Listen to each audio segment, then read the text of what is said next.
아브라함과 다윗의 자손 예수 그리스도의 세계라. 아브라함이 이삭을 낳고 이삭은 야곱을 낳고 야곱은 유다와 그의 형제를 낳고 유다는 다말에게서 베레스와 세라를 낳고 베레스는 헤브론을 헤스론을 낳고 헤스론은 람을 낳고 람은 아미나답을 낳고 아미나답은 나손을 낳고 나손은 살몬을 낳고 살몬은 라합에게서 보아스를 낳고 보아스는 룻에게서 오벳을 낳고 오벳은 이세를 낳고 이세는 다윗 왕을 낳으니라. 다윗은 우리아의 아내에게서 솔로몬을 낳고 다음에 16절 보세요. 시작. 야곱은 마리아의 남편 요셉을 낳았으니 마리아에게서 그리스도라 칭하는 예수가 나시니라. 아멘. 기도하십시다. 하나님, 이 시간에 예수님을 새롭게 알기를 원합니다. 또 우리의 믿음의 주요 온전케 되시는 또 온전케 하시는 예수님을 알고 예수님을 느끼고 예수님을 체험하는 복된 시간 되게 하여 주시옵소서. 아멘. 예수님 이름으로 기도했습니다. 아멘. 아멘. 감사합니다. 오늘 여러분 혹시 이제 교회 오래 다니신 분은 아마 좀 궁금하게 생각을 하셨을 겁니다. 목사님이 지금 설교를 어떻게 하려고 마태복음 1장 1절에서 본문을 시작을 하나. 여러분 혹시 그 교회 오래 다니신 분들 중에서 이 본문 가지고 설교를 혹시 들어보신 분들 별로 안 계시죠? 예, 뭐 있긴 있지만 별로 안 계실 거예요. 왜냐하면 이거 좀 본문 설교하기가 좀 어렵습니다. 설교하는 게 어려운 뿐만 아니라 여러분 그 성경을 읽기 시작하다가 창세기 1절에서 마태복음 1장으로 이제 읽기 시작을 하다가 첫 장부터 막히는 게 바로 이거예요. 그렇죠? 그래서 어떤 분은 1장 건너뛰고 2장부터 읽으신다고 해요. 예. 뭘 이렇게 낳나, 뭐 이렇게 이제 이름도 생소하고 이런 낳는 얘기가 나옵니다. 어떤 분은 이제 아기를 갖지 못하다가 이것을 읽고 이것을 수십 번을 읽고 난 다음에 아기를 낳았다고 해요. 왜 낳는 얘기가 하도 많이 나오니까. 예, 그래서 예, 아무튼 뭐 성경은 그 은혜의 책이기 때문에 믿으면 되는 겁니다. 그래서 이제 뭐 또 아멘을 해요. 또 저 집에 셋이나 나놓고 또 얼마나 번을 하고 딴 집에서 아멘 해야 되는데 지금 여기는 안 하고 지금 그냥 웃자고 하는 얘기를. 그래서 성경은 이제 믿으면 되는 거예요. 믿으면. 자, 그러면 가끔 성경을 우리가 또 이제 보실 때 의미 없는 구절이 있는 것 같아요. 의미 없는 구절. 이게 성경에 왜 있을까? 아무리 생각해도 모르겠다. 그런 구절이 있죠. 그렇죠? 그런데 의미 없는 구절은 아무것도 없어요. 창세기서부터 요한계시록까지 의미 없는 구절은 아무것도 없어요. 다 살펴보면 은혜고 깨달으면 은혜가 있습니다. 오늘은 예수 그리스도의 가계에 대해서 우리가 좀 살펴보기를 원하는데요. 이 내용이 좀 약간 어려우니까 여러분 좀 잘 따라오셔야 됩니다. 자, 예수 그리스도는 성경의 주제이신데 오늘도 우리는 예수님에 대하여 좀 알아보기를 원해요. 그래서 예수님의 이제 계보에는 참 신기한 게 많이 있는데 창세기 1장 1절에 아브라함과 다윗의 자손 예수 그리스도의 세계라. 이 아브라함, 다윗 다 이거 살펴보면서도 시간이 참 많이 걸릴 일입니다.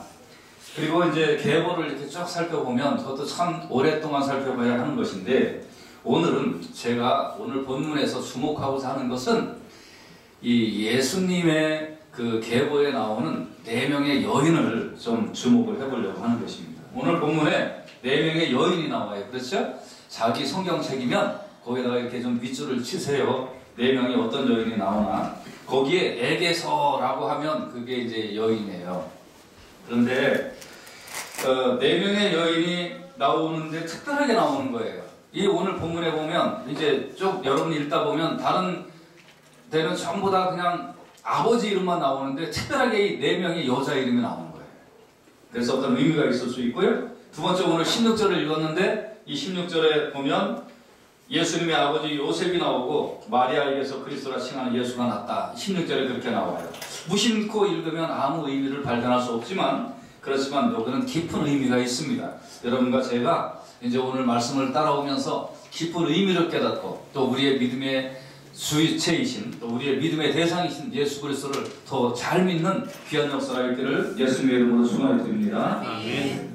그럼 첫째 이제 4명의 여인들을 우리가 좀 살펴보기를 원해요. 첫째는 유다는 다말에게서 그런 말씀이 있지요. 그렇죠? 여러분 성경에다 밑줄을 치세요. 유다는 다말에게서. 따라서 합시다. 유다는 다말에게서. 유다는 다말에게서. 예, 창세기 38장에 보면 참 이상한 장면이 하나 나오는데, 이제 시아버지인 유다와 며느리인 다말이 관계를 해서 쌍둥이를 낳아. 그 쌍둥이가 베레스와 세라이고, 이 베레스를 통하여 그 후손이 퍼지는 것을 볼 수 있습니다. 그런데 참 안 좋은 이 얘기가 성경에 나와요. 그러니까 얘기를 좀 살펴보면, 이제 그 유다가 장자 엘을 위하여, 이제 장자 엘이라는 장자를 위하여 며느리를 얻었는데, 그 며느리가 다말이에요. 그런데 이 엘이 자식이 없이 죽었어요. 그 당시에는 수혼법이라는 것이 있었는데, 수혼법은 뭐냐면 형수가 자식이 없이 죽으면 둘째가 그 형수하고 결혼을 해서 낳은 자식을 형 앞으로 입적을 시켜주는 거예요. 그러니까 둘째인 오난에게 형수를 주었는데, 이 오난도 죽었어요.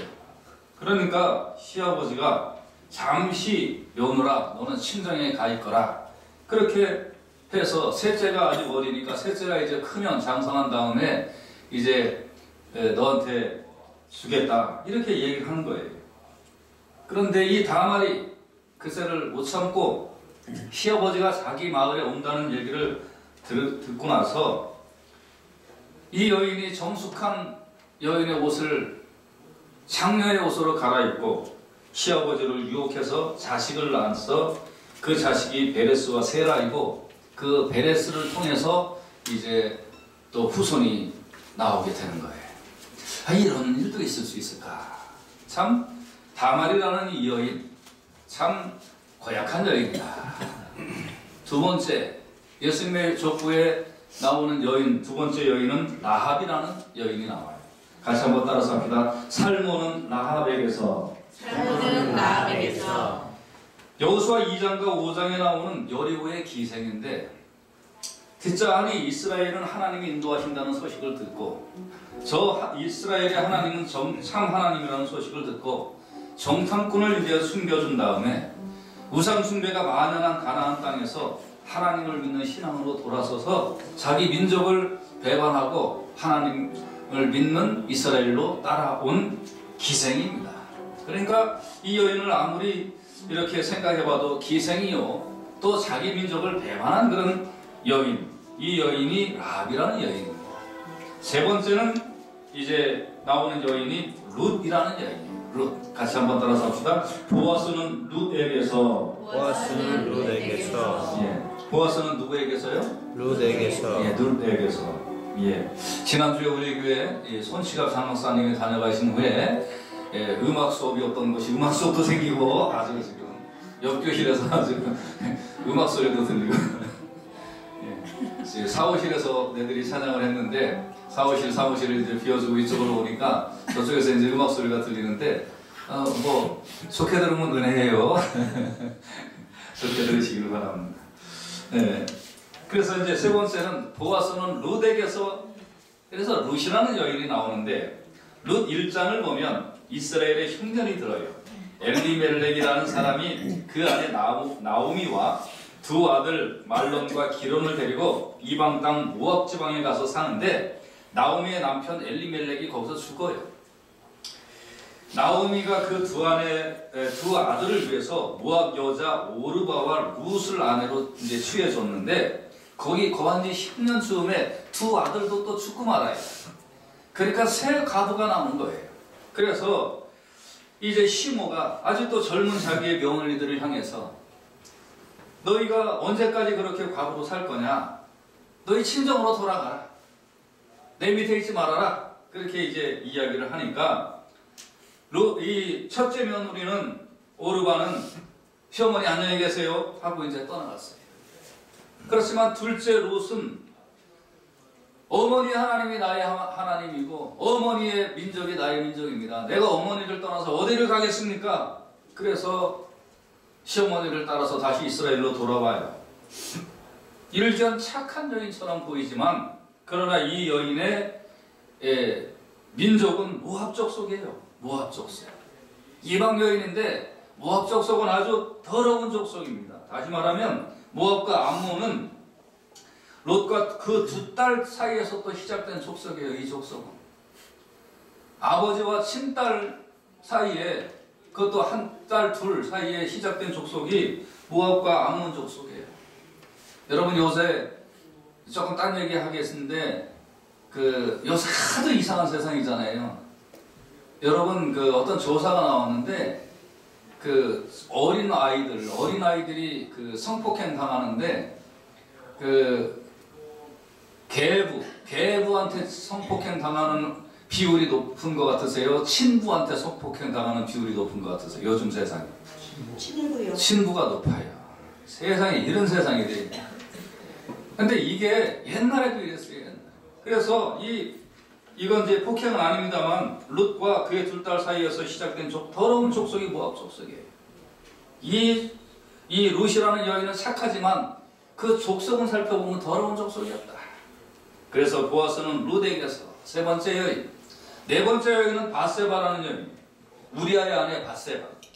사무엘하 11장에 보면 우리아는 다윗 왕의 충실한 신복이요 장군이었는데 어느 날 왕이 이제 그 아내 바세바를 범하고 그녀가 임신을 하잖아요.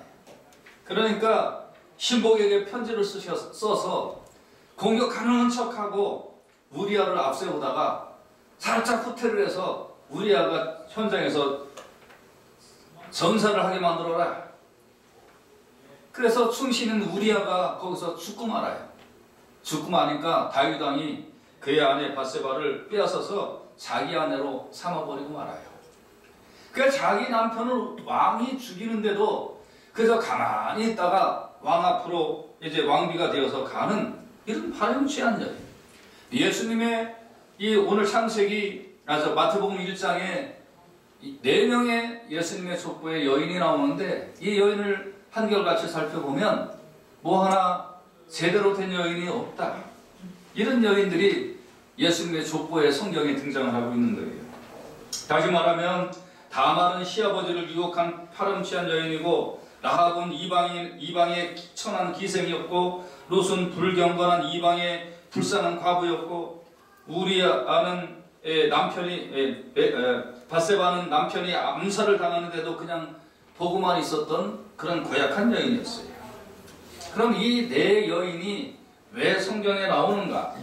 더 나아가 예수님의 족보에 왜 나오는가? 오늘 자세히 살펴보면 16절을 보면 이제 이렇게 쭉 나오고 나서 16절에 뭐라고 나오냐면 야곱은 마리아의 남편 요셉을 낳았으니, 그러니까 지금까지의 모든 족보는 요셉의 족보예요. 요셉. 다시 말하면 마리아의 남편 요셉의 족보에 요셉의 혈통이 쭉 나오는 거예요. 그런데 마리아에게서 그리스도라 칭하는 예수가 나시니라. 아니, 지금 예수님이 태어나는데 왜 요셉의 혈통이 쭉 이렇게 나오는가? 여기서 16절은 요셉은 마리아에게서라는 말이 없어요. 지금까지 4명의 여인은 전부 다 누구는 누구에게서 누구는 누구에게서 그러는데 요셉의 혈통을 쭉 내보내고 난 다음에 16절에 요셉을 낳았으니 그리고 나서 마리아에게서 그리스도라 칭하는 예수가 나시니라. 그러니까 뭐가 비슷한 것도 있고 단절이 있다 이 말이에요. 뭔가가 비슷한데 뭔가가 아니다. 이건 무슨 말이냐면 마리아에게서라는 말만 나온 것은 사실 예수님은 요셉과 부부관계를 통하여 태어난 것이 아니라 동정녀에게서 태어난 것을 말씀하고 있는 거예요. 마태복음 1장 18절 여러분 성경에 같이 한번 보시기 바랍니다. 시작. 예수 그리스도의 나심은 이러하니라. 그 모친 마리아가 요셉과 정혼하고 동거하기 전에 성령으로 잉태된 것이 나타났더니. 그러니까 다시 얘기하면 이제 예수님이 태어나기는 태어났는데 예수님은 성령으로 마리아를 통하여 잉태를 했는데, 그런데 예수님이 이 땅에 태어난 그런 이 호적은 누구의 호적으로 태어났냐면 요셉이라는 사람의 호적으로 태어났다. 그 당시에는 결혼 후 1년 동안 따로 살다가, 그러니까 그것이 약혼 상태예요.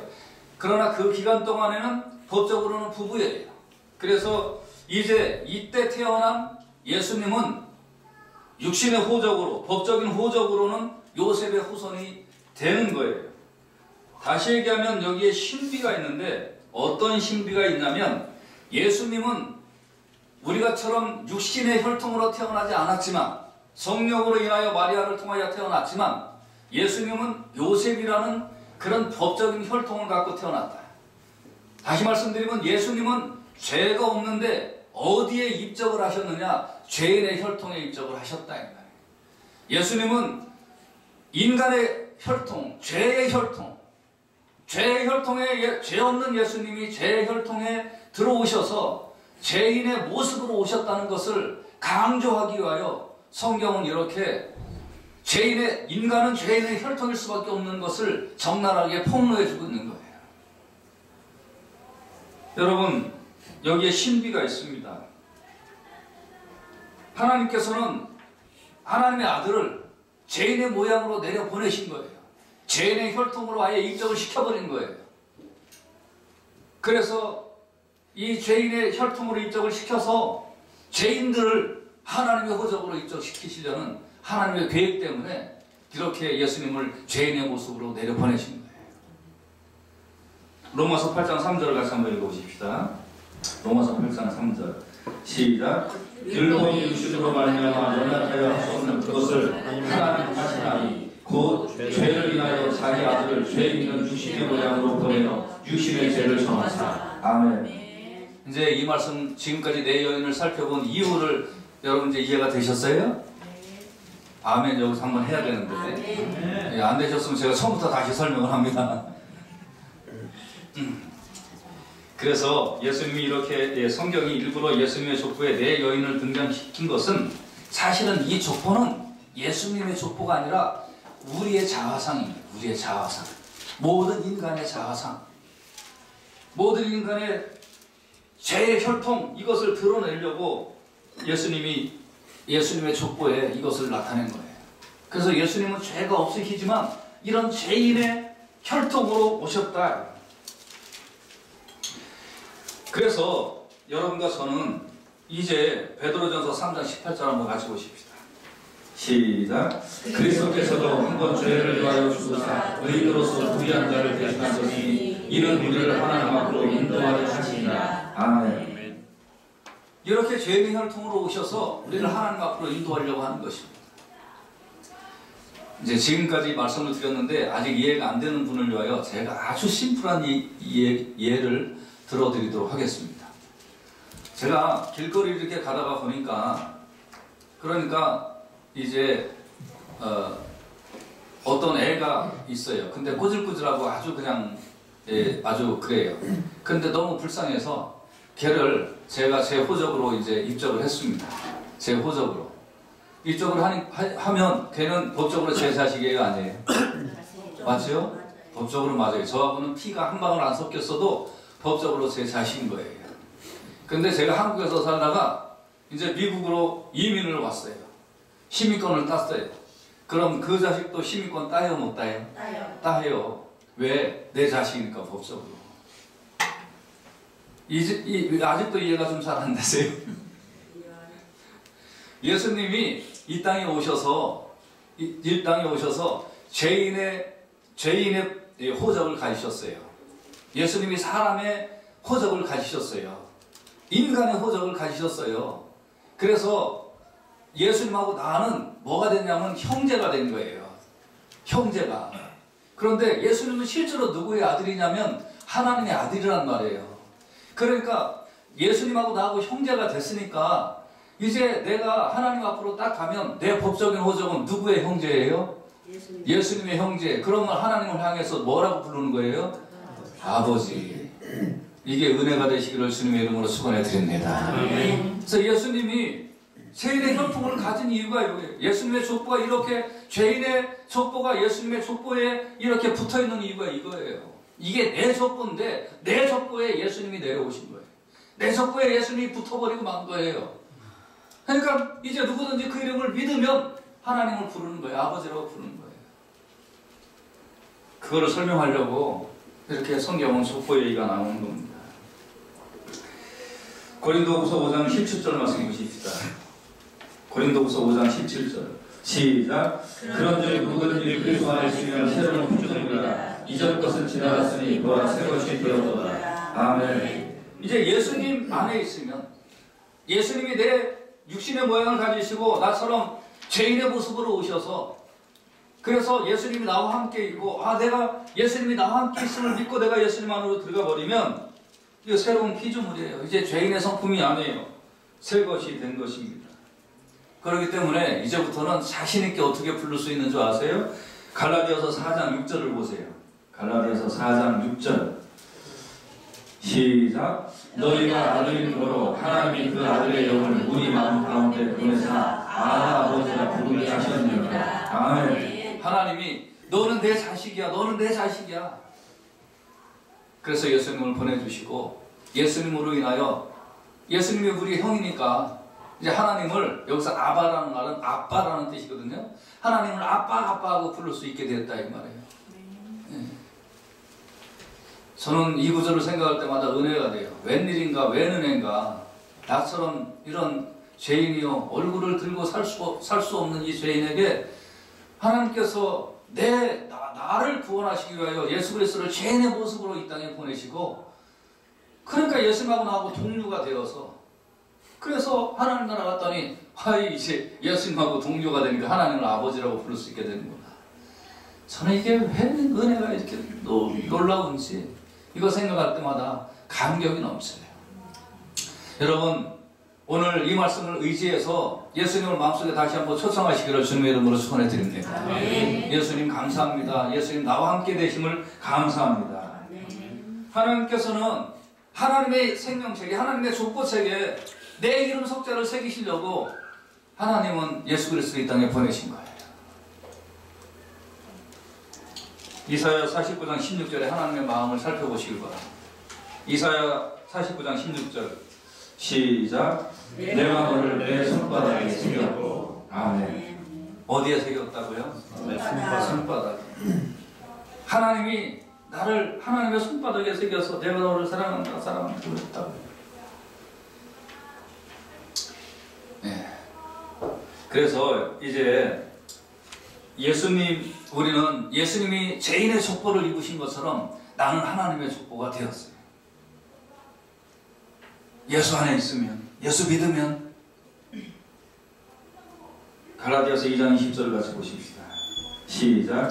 내가 그리스도와 함께 십자가에 못 박혔나니 그런즉 이제는 내가 사는 것이 아니요 오직 내 안에 그리스도께서 사는 것이라. 이제 내가 육체 가운데 사는 것은 나를 사랑하사 나를 위하여 자기 몸을 버리신 하나님의 아들을 믿는 믿음 안에서 사는 것이다. 아멘. 이제 여러분과 제가 이 땅에 계속 사는 것은 하나님의 족보에 하나님의 생명책에 내 이름이 올라가 있지만 이 땅에 계속 사는 이유는 이 땅에서 나를 위하여 자기 몸을 버리신 하나님의 아들을 믿는 믿음 가지고 이 땅에서 살다가 하나님 나라 오라고 그 믿음 가지고 살라고 이 땅에 남겨두신 거예요.